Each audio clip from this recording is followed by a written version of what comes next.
How's it going? You tweeted this. You said, so scumbag number 2 in custody. Who wouldn't use torture on this punk to save more lives? Do you still believe that?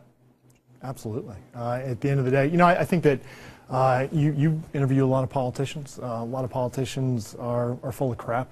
They're scared of their own shadow and scared to say what they feel. I think that I share the feelings of a lot of red-blooded Americans who believe that if we could save even one innocent American life, including we've seen the killing of children, that they would use, and this is just for me, that they would use every tool at their disposal to do so. But he's an American citizen, Joe Harsanayev. He committed a domestic crime in Boston, and he'll be tried in a U.S. civilian criminal court system. Right. How are you going to torture him? I mean, dude, you're talking to a guy that supports death penalty for cop killers, terrorists.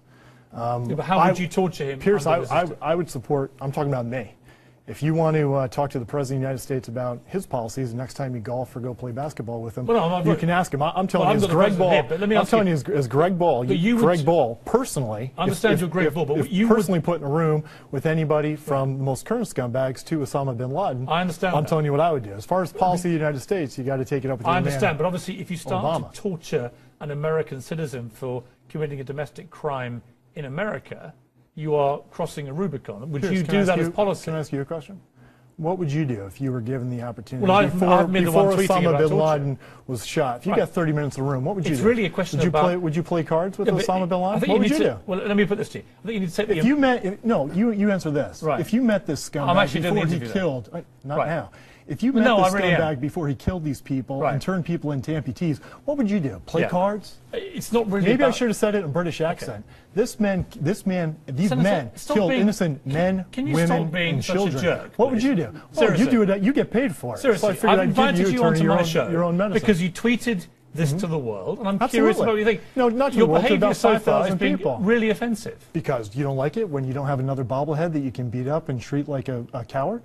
The reality is that these men killed innocent men, women, and children.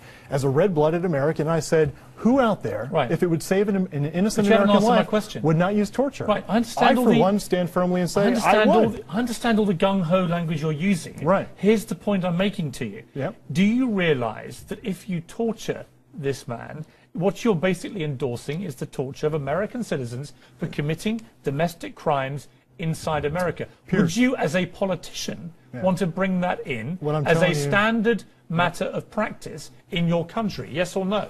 What I am saying is that as an individual, yes or no? If given the opportunity to be in a room with somebody like Osama bin Laden, you said that. It would be me, Osama bin Laden, in a baseball bat. And yes, I would use torture. It's very macho, as a person. But it's not about being macho. If I wanted to be macho, I'd challenge you to an arm wrestling contest. I'm telling you how I feel. That's what I said on Twitter, and that's what